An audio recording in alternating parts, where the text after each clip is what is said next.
PCAOB isn't dead, but depending on who you ask, it's either overdue for a refresh or ripe for the chopping block. Critics say it's overreached. Supporters say we've forgotten why it was created in the first place. Enron, WorldCom, and the mess that made Sarbanes-Oxley necessary. In this episode, we're asking what happens if the watchdog goes away? What's broken and what's worth saving? And why strong internal controls should matter to you, no matter who's overseeing the auditors. Welcome to the pre-read.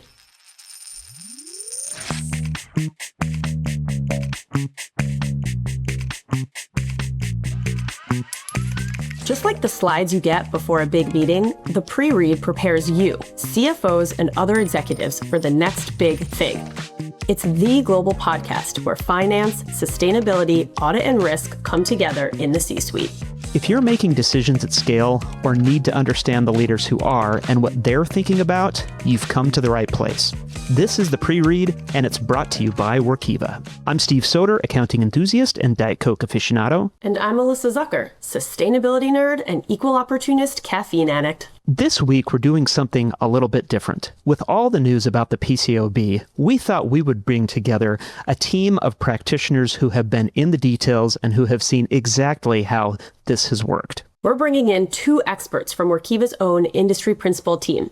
Chelsea Hall, former controller and SEC and financial reporting expert, and Grant Ostler, who brings more than 30 years of finance and operations experience in internal audit, enterprise risk management, and process improvement. A few key takeaways from this episode: balancing regulation and efficiency. While the PCAOB's role is vital, there is a need to find a balance between thorough oversight and practical, cost-effective auditing processes.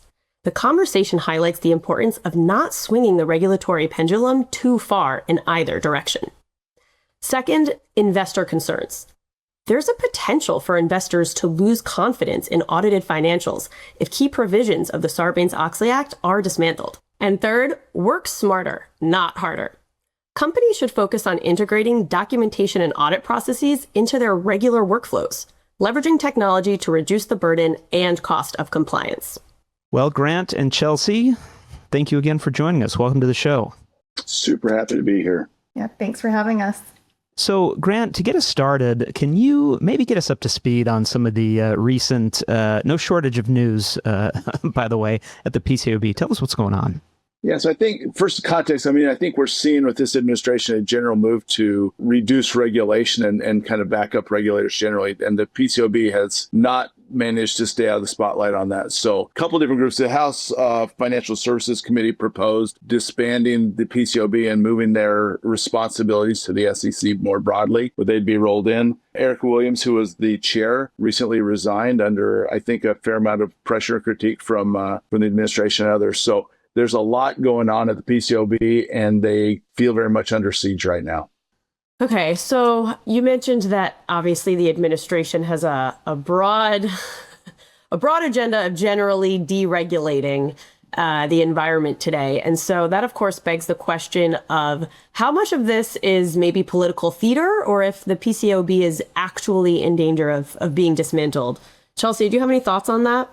I hope it's just political theater, but I think with this administration, it's hard to know what is theatrics and what is a real threat. But I think what's most important is to those listening and for those in Congress to remember that the Sarbanes-Oxley Act, that when it was passed in 2002, it was passed with an overwhelming bipartisan support, and something that I don't think a lot of us have seen in a long time. In the Senate, it actually passed on 99 yes votes and 0 no votes, which I think right now, if you were to hear that, it would be unheard of. And in the House, it passed 423 yes votes and 3 no votes. And so I think before we do any dismantling or absorption, I think it'd be great to go back in time and try to find another bill that has passed with such overwhelming support. And why would you want to dismantle something that was so unanimous and celebrated by both parties? I think that's really important. And I think the other thing to remember, and I hope our Congress and legislature remember, is that the PCAOB is self-funded. And so getting rid of the PCAOB, if it's being positioned as it's going to save taxpayer money. That is not the case. It's self-funded through fees paid by organizations and registered broker-dealers. So because of that, if it's being positioned as like, oh, this is taxpayers are spending too much money, then I do think that is political theater. So, Chelsea, we're ultimately talking about a regulator of public accounting firms, auditors within this context, not individual companies, not the companies that they audit. So if you're not an auditor or a public accounting firm, why does this matter? I mean, why would a CFO really even care what's happening with the PCAOB if ultimately they're not accountable to that? Well, and I think that's a great question, because I think a lot of times, even me, when I've been in practice, I'm like, I don't care what the PCAOB is doing. They just regulate the public accounting firms. It doesn't impact me at all. So fair question. I think it's important to remember what the purpose of the audit is. And the audit is to provide assurance that a company's financial statements are fair and accurate. And it's done independently by these independent audit firms. And before the PCAOB, what's kind of wild to me is these big accounting firms were essentially self-regulating. They would do internal quality reviews and some peer reviews, but the level of inspection was maybe a little bit laughable when they were doing these internal quality reviews. And because of that, and because there wasn't this oversight by the PCAOB or an independent board, a lot of auditors were getting too cozy with some of their audit clients. And this was really revealed in the Enron and WorldCom scandals, where the fees the auditors were getting from advisory services far outweighed the audit fees. And because of that, when companies were doing audits, they were maybe going a little too easy on the auditor, on their clients during the audit, maybe reducing the scope of testing. In the worst case, just looking the other way if there was an error. What this really means for everybody that's not an auditor is it erodes the trust of those financial statements that are being released to the public. And in the very worst case scenario, you can't rely on these financial statements that have been audited.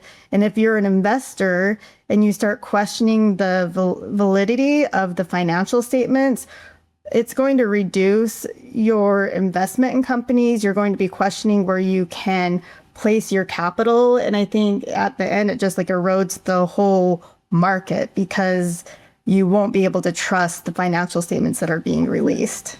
I think that's a great point. I think these audits are like a foundation, a cornerstone for the capital markets, right? I can't trust If I can't trust numbers, I'm not going to put my money up front. And I think there's nothing, we all look at WorldCom and Enron, and by the way, deservedly so. But this is not the first time the public accounting firms have been under fire. It happened in the 80s with the savings and loan crises. It happened in the 70s. This has been a repeat thing of the federal government. If I say, look, they've obviously showed they need adult supervision. They're not able to manage themselves properly. And so we're going to step in. And I think that was so broadly held that that's why you have near unanimous voting on this in a time when we weren't as divided then as we are today, but we were not uniform in almost anything in the early 2000s. And yet this went through with almost, was it three total no votes out of everybody in the Congress? That's just, I don't think it's ever happened in my lifetime. This September, come together with leaders in finance, accounting, audit, and sustainability at Workiva Amplify. Learn together as experts unpack the latest regulatory shifts, AI innovations, and market trends. Grow together in thought-provoking keynotes and live demos of the platform built for assured, integrated reporting. Innovate together with a look at how connected data and native AI can streamline work and create value. Join us in DC or virtually. Register now at workiva.com/PR-amplify. That's WORKIVA.com/PR-amplify. One question that I had about the impact of individual companies, and Grant, I'm sure you observed this too, when management review controls, now we're kind of getting down in the weeds, but when management review controls became kind of a thing, and for the audience, we're really just talking about, hey, you're making some judgmental county determination, so who looked at it, who approved it? Is it just like a signature, or are there memos from a meeting? Did you document some kind of analysis? Hey, what thought went in when you actually made this approval? I remember distinctly how when the PCAOB started talking about to auditors started talking about that to us as clients. The work went up, audit fees went up. It actually became like a real pain. So, like, we're talking about a lot of the value that they had in their mission. And I think we can all agree, like, look, public accounting and audit firms, wonderful, great, but also for-profit organizations. So the idea of auditing the auditor, I think, makes sense, right? In terms of maintaining that rigor and, to Grant's point, maintaining that trust in the capital markets.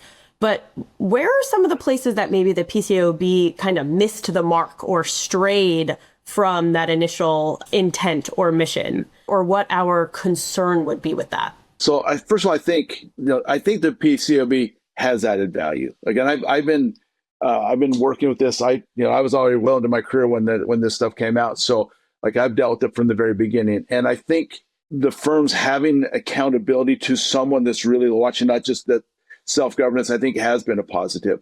One of the things that I think we've lost sight of it, Chelsea talked about, an opinion is saying, hey, we have looked at these financials and they're fairly inaccurate state, but it's at a reasonable, not an absolute level. You cannot audit to absolutes. And I think that's one of the things that the PCAOB has kind of lost sight of, is that there's always going to be some risk of an audit not finding something. Like that's inherent in the system. And they're looking for absolute assurance, it feels like, when they go, and so it's become a very academic exercise in their mind. So when I think they do reviews of their firms, they're kind of losing sight of what is reasonable assurance and what's really going on. I think they've gone really, really far with that. That's, I think, Steve, why those management reviews have become a huge paperwork exercise. And it's not, I'm doing a better review, but I'm papering everything with all my examples and every question. And it becomes a very expensive exercise that realistically at times probably is helping better judgment, better decisions, but oftentimes it's not. And that just becomes waste. And we've taken so much of the judgment out. And again, the PCAOB is very clear, like, we don't dictate this. And that's probably a fair statement. But by them holding the auditors to a certain standard, that flows through, just as you explained, to where every practitioner that's doing financial statements is feeling the pinch on this. Every internal auditor who's looking at controls is feeling the pinch on this. And that is a huge expenditure for organizations. That's time that could be spent doing other things that might help their organizations. And again, cost benefits are really tough. And I'm not going to say that some of this hasn't been helpful, because I think it has. But I think the pendulum has swung too far. And I think that's where the response is, hey, but I don't think the proper answer is to take the pendulum and peg it to the other side. We've been there. Like, again, I lived through the 80s and 90s and the early 2000s, and there was accounting scandals all the time. We hold up Enron and WorldCom, but there was Waste Management, there was Global Crossing, there was a bunch of stuff. The late 90s were just scary times. Like, you couldn't pick up the Wall Street Journal without seeing some other failure, it seemed like, right? It was all the time. And we need to. You haven't seen that at the same level since the PCAOB has been in place. And I think that evidence supports things. But again, it's not free. And we have to find, I think, that's something that's a little more balanced. And I think that's where the PCAOB has become a little too academic and not practical. I think they don't seek enough input from companies that are being regulated, in fact, through this, or the firms to say, this is where we're out of bounds. And they're a little bit heavy-handed in that, from what I've not witnessed it personally, but from what I see and I hear from other people who've been part of that process. So I think that's part of it. Alyssa, to your question about, like, can't this just be absorbed by the SEC, is a really fair question. I think two pieces stand out. One, Chelsea said this before, is right now, again, the PCAOB is self-funding. So you're going to say, instead of the firms who are being regulated paying for it, and I say, put it in the SEC where it's going to come out of tax dollars. That seems maybe not the best move, in my opinion. And the SEC has so many different responsibilities, is the risk, I think, is to get lost in the shuffle. Now, I've worked with companies, and I've worked with businesses who said, look, if you have more than 3 priorities, you don't have any priorities, because everything's a priority, right? And you just play whack-a-mole. And I have a fear that if the PCAOB gets all these responsibilities rolled into the SEC, they're going to be, the lost stepchild that's just not getting the attention, not getting it. And the firms, to your point, are for-profit entities. They're going to look to where they can find some efficiencies. And with AI and other technology coming out, there's a lot of opportunities there. Do you go too far? We've been there. And I think there's got to be a place in the middle where the PCAOB can continue to do what they do. I think there needs to be some alterations in their approach. They probably revisit how they go about things. But, I think saying no and rolling in the SEC, I don't think is a very sustainable solution long term from what I see. Yeah, it feels to me like that age-old technical adage of don't throw the baby out with the bathwater. Probably applicable here. Yep.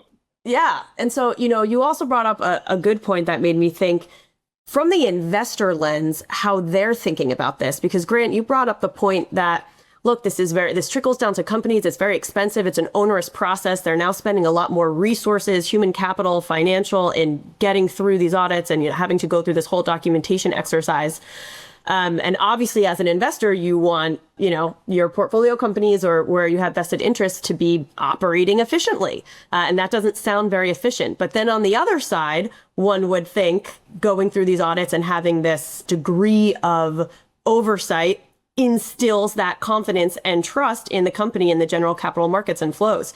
And so I wonder, Chelsea, how do you think investors kind of balancing those two different perspectives ultimately are feeling about this? As an investor and for other investors out there, I think I would look at it at a broader lens. And my worrying concern would be that not just all of Sarbanes-Oxley is expensive, not just the PCAOB, but a lot of the provisions within Sarbanes-Oxley. And I would worry that getting rid of the PCAOB or having the PCAOB absorbed into the SEC could just be the first step at dismantling more of the key provisions of SOX. Because as Steve pointed out earlier, what is one of the most expensive provisions of SOX is the 404B provision. And that's where that has nothing to do with the PCAOB, but that's where auditors have to give an opinion on an entity's internal controls. And once that provision was put into the Sarbanes-Oxley Act, and I don't think when it was passed, the governing bodies knew the impact, but it essentially doubled the price of an audit, because your audit was now not only your audit of your financial statements, but also an audit of your internal controls. And so I would worry that is that going to be the next thing on the chopping block, is that we wouldn't make auditors now opine on internal controls. And Steve brought up management review controls. Like the very first time I was auditing a company's internal controls and I was looking at management review controls, I was like, oh, look, there's this manager signature on a reconciliation. They obviously reviewed it because their signature is there. And I think, PCAOB first did their first audit inspections. It's like, well, you can't really tell that they reviewed this just by looking at this signature. And so it evolved, and that's where this level of documentation just exploded. And how do you find the balance of looking for that signature to say, yes, this control operated, versus how much commentary do you have to leave to show that you actually reviewed this reconciliation? And so, like I said, as an investor, I would be concerned, though, that, what's going to come next? Is it the PCAOB? Is it going to be now? And then is it going to be 404B? And even though the cost of regulation is high, I do think there's a lot of good that came out of SOX. Before SOX, I think a lot of organizations didn't have robust control documentation or even an understanding of gaps in their internal controls. And I would hate to see that go away, because then we're going to just be waiting, I think, for the next big accounting financial failure. And we're going to look much more like how Grant mentioned in the late 90s, early 2000s. I think that the sweet spot for what CFOs and finance teams really ought to be looking for is, how do I accomplish the work of documentation as just part of my work? Technology is certainly a part of that. There are platforms that facilitate that really seamlessly. And I think that's how finance teams get ahead, though, of the extra cost and the burden is, how can I be documenting? How can I get the audit trail? How can I get visibility into who looked at what? And, what did they say, or what questions did they ask, or whatever? Because that was actually the most onerous part, for me anyway, of complying with management review controls, is having to go find meetings on the calendar, or maybe an agenda, or some kind of email exchange, or whatever. I mean, nobody went to school to be doing that kind of work, but those are the kind of questions that the auditors had to ask, because that's what the PCAOB was expecting of them. So again, I think the sweet spot is trying to figure out, okay, how could we just make this part of the way that we work? Maybe, Grant, on that note, just to kind of put a bow on this, what should companies be doing to prepare not only for these possible changes, but really just to make this process less painful altogether? I think that's a great question. I think the first thing for me is, I spent a lot of time, and you and I have had the conversation about, controls add value because they eliminate errors, right? They reduce rework, they pay for themselves and more. I think finding the sweet spot around that is there. I think good controls aren't necessarily a massive exercise in, showing minutes from a meeting and all those different things. I think the signature and the date, quite honestly, means less to me than the little comments that somebody wrote whenever I was looking at those things. And I think we've gotten so caught up in a CYA motion, like I have to have this, like, no. Is the essence of this situation understood? Did we make an appropriate, reasonable decision with what we know? The challenge oftentimes the PCAOB is it's revisionist history a little bit. They go back, we know now something was unknown at the time. Well, why didn't you? Well, I didn't know. I made a decision with the best information I had available, and here's what we considered, and here's what we decided.